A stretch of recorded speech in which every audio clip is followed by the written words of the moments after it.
Do you guys listen to music? Yeah. What kind of music do you listen to?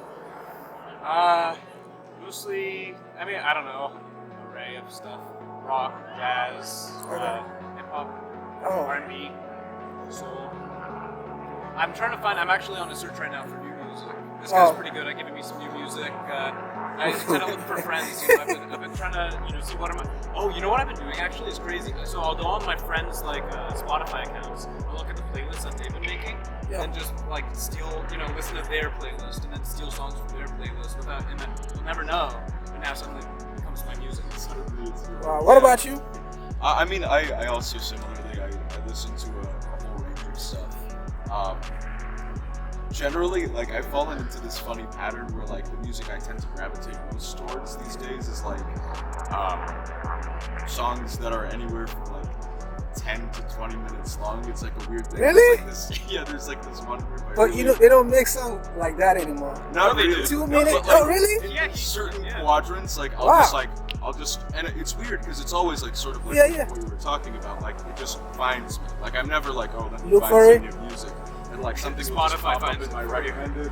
Apple will find it for me, whatever it is. Wow. But all of a sudden, there's this one group I really enjoy called Godspeed You Black Emperor. And they make really, I think you'd enjoy it because it's I would look into that. It's an almost documentary style of music. Because Wow. it mixes a lot of environmental sounds, the sounds of industry and nature and interviews, people talking, excerpts from different speeches, stuff like that. What is the song that you showed me? That were remember we were listening in the hallway? Yeah. I think it was. I think we were all crowded around the phone listening to one song. I think it was Static. I think I've heard about Static. Yeah. I'm not sure, but I've heard about it. It's from their album Raise Your Skinny Fists to Heaven. Wow. Like antennas. Skinny Fist to Heaven. Yeah. That's funny. What's your name, if you don't mind me? Jackson, what about you? Mikael. Oh, Mikael? Should I Michael? look at you or look at the camera? Whichever. Just free. I'm looking at you. It's just, the best way. Just, it's like a little conversation. Oh, you said, what's your name again? Jackson. And Mikael. Oh, do you have any story behind that? My dad is Ethiopian and my mom is Serbian. Oh, okay. And it's almost like a compromise in a way because Mikael is a very old Ethiopian name. It's basically the original version of Michael. Taken from the, is it with the same spelling? Yeah, different spelling. M-I-K. K. Oh. And taken from Amharic. And then in Srpski, there's this name Mikael, which is Mikail. Yep. So Mikael was sort of a compromise between my two parents' two tongues. Do you have any story to your name too? Jackson? Yeah, I do actually. Yeah. So I don't know if this is true, but have you heard the? I'm sure I've heard. So when I was born, the umbilical cord was wrapped around my neck. Oh. And I was blue, my face was completely blue, and I wasn't breathing. And my parents hadn't solidified a name, and so they were calling out different names, trying to shake me up, or they were trying to get me to wake up. And my dad shouts out Jackson. Wow. And like a movie, Yeah. Wow. So it's the one name that came out, and then because the color flushes, and I start what crying. you said in Africa, when we have the kids, exactly same thing that happened to you, we call them different name. We call them OJO. It's called Ojo. They're special people. Ojo. OJO. They have an umbilical cord normally around them. They're special people. Wow. You special. To be honest with you. You from? We're both special. You from California, right? Yeah, California. From LA. Wow, LA. What about you? I grew up right around here, half hour outside the city in New Jersey. New Jersey. And I currently live in. My family lives in Virginia. Wow. That's cool. You say you're into acting, right? Yeah. Wow. So what brought you guys? Oh, high school? No. I know. Sorry. We got you got baby face. No. We actually. You guys got that's baby how face. we know each other. We went to the school together. Wow. We went to college, and we were. He ended up sleeping on the floor of my dorm. Wow. Which school is that? Which college is that? Carnegie. Well, should we say it at the same time? Carnegie Mellon University. Wow. Flagrant. Shout Wow. I know. Wow. Sponsor. Wow. Yeah, they should give me a refund. Yeah, give me some money back, please. Hey, but that actually happened today. I know. You never know. 10,000. You never know. You never know. You never know. Yeah. Wow. So what do you guys study in school? Acting. Acting? Yeah, Wow. it was like a conservatory, so Wow. like, Trust BFA. me, you're gonna make it big. Believe me, man. Thanks, man. I'm being honest with you, Take man. it in stride. I'm being honest with you. Yeah. So what brought you guys to New York? Well, currently, for this, for the callback opportunity, which is very exciting. But in general, a lot of our class were very close to each other, so we're all just sort of magnetically moving towards each other again. This is our current gathering place. Yeah, it's funny because we were so close in college and we lived together for all this time, and then we've spent the summer kind of auditioning, and now it's my first callback for anything. Oh, it's really? Like a big callback for Wow. New York, and of course Mikael's callback for the same part, For the same on the same day. So we're auditioning 2 hours apart. How was you when the phone rang? Like when you get a call? How did you feel?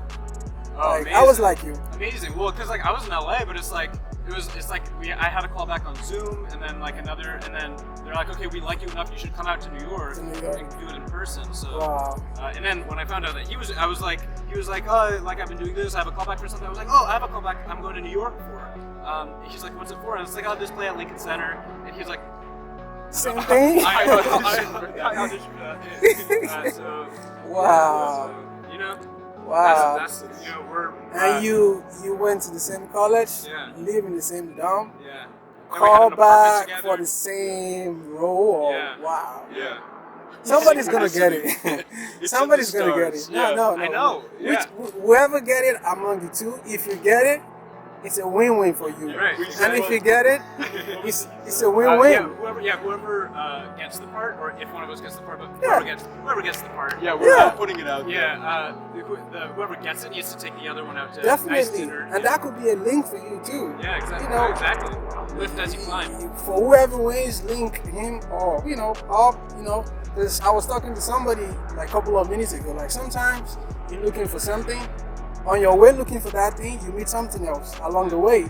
Don't say just because it's not that thing that you're looking for and you choose to ignore, because that thing you ignore might be the missing piece to where you want or to something that you're looking for. Yeah. So whoever get a part, you could get a part, then you link him up. You could get a part, then you link him up. So that's a very I don't know what to tell you guys, man. It's a very I think that's so true. Yeah, that's something that very- I'm trying to do right now. Is because at our school, especially the blinders are on so tight. There's so much a kind of tunnel vision of focus. Yeah. And so now kind of bursting out of school and being on this precipice to the rest of my fucking life.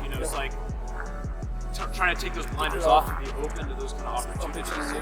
Yeah. Being more process-driven rather than product-driven. Good idea. And that even as an approach to life. Yeah. Beyond oh, I'm going to this audition. I'm making this sandwich, let's say, and I'm gonna really make this sandwich. And I'm gonna be present with each moment of feeding and nourishing myself. It's I find there are a lot of moments when we can sort of exist between events, Mm-hmm. Onto the next, onto the next. Where am I coming from versus where am I going? Rather than being in the moment of going.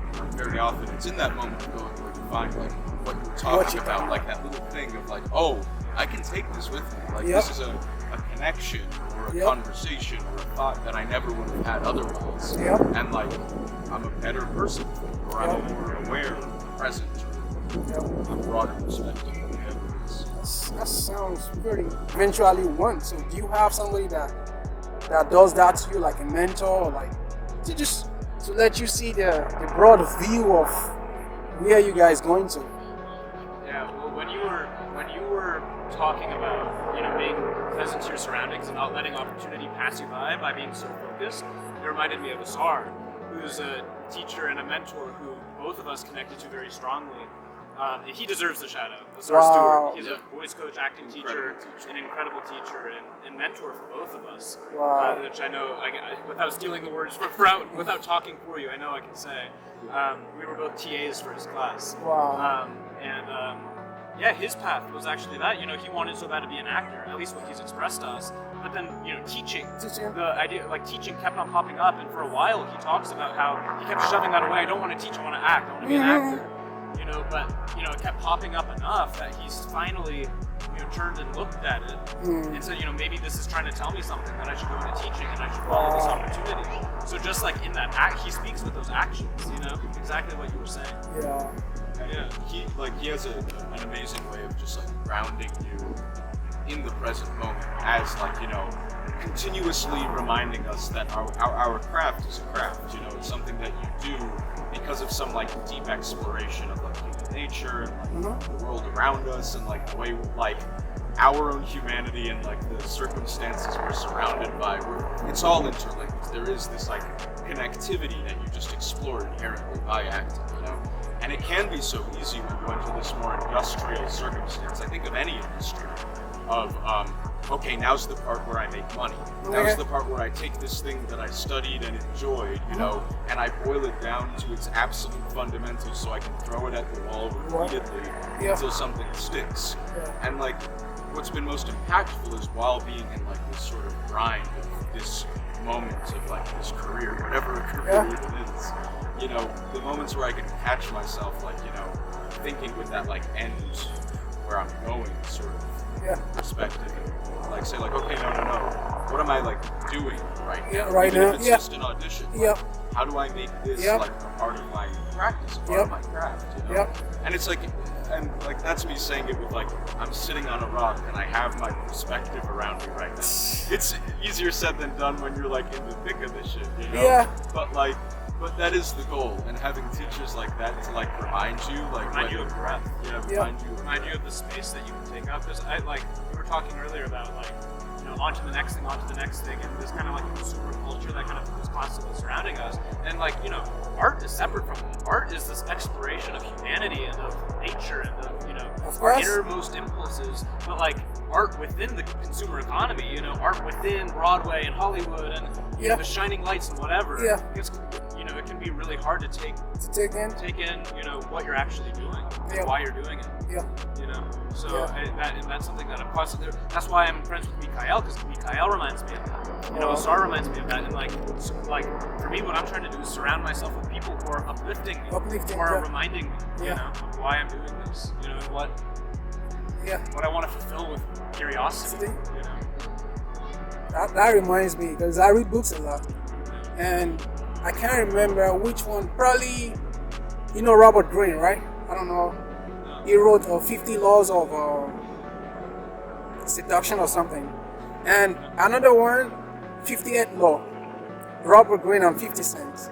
So in that thing, he said, we need to go back to our childhood. Like, curiosity, because, you know, kids, they just want to know. They want to know because most of us as an adult, right? Once we get to some certain age, we feel like, I think I'm good. And we don't want to learn anything. And like sometimes there's a feeling of I learned too much. Exactly. Like, and with this constant information that we get hit with all the time, it can feel like, okay, it's too much, I'm too overwhelmed. Or like, even almost this feeling like, I know sometimes social media can feel this way, of like, you know, almost like the car crash effect, where it's like, you're seeing something horrible, but you can't look away. But it's like, how to like maintain, like, because like children have this sort of like boundless curiosity, but like also in like I saw something the other day about like, you know, how children like, you know, they like pick up a pine cone, you know, and like just spend like 30 minutes looking at a pine cone and like looking at all the different parts of it, like, because that in and of itself becomes like an exploration to them. New, you know? And like even for years after, and I know that was true for me as a kid, like I would have all these touchstones of like little pieces of like the nature around me, or like games that and people could, be like, looking at you like, what is it like for, you know? But that's how it's supposed to be. You know, because I thought about this too, with what you said. You know, these days people choose to fly to wherever they want to go, 2 hours, 3 hours. But What about if you drive? Yeah. Because if you drive, number one, you're gonna see a lot of things on the. You understand? You can walk, you can talk to people, but you just fly 2 hours inside a plane. Sometimes even the person you're sitting beside doesn't want you to talk to them. You know, so it's a fast world that we live in. But regardless, you still have to look for ways to really enjoy it. So what really got you into acting, though? You guys. Why? What got you guys into acting? Take the reins on this one. I think it's actually very much similar to what you were just saying. Like, I think it's like, you know, I think for a long time, I was always kind of like into it. Like, when I was like 4, I went to preschool dressed up every day as a different character. You know, it was that kind of doing little shows for my family. So, wow. Like classic story, you know. But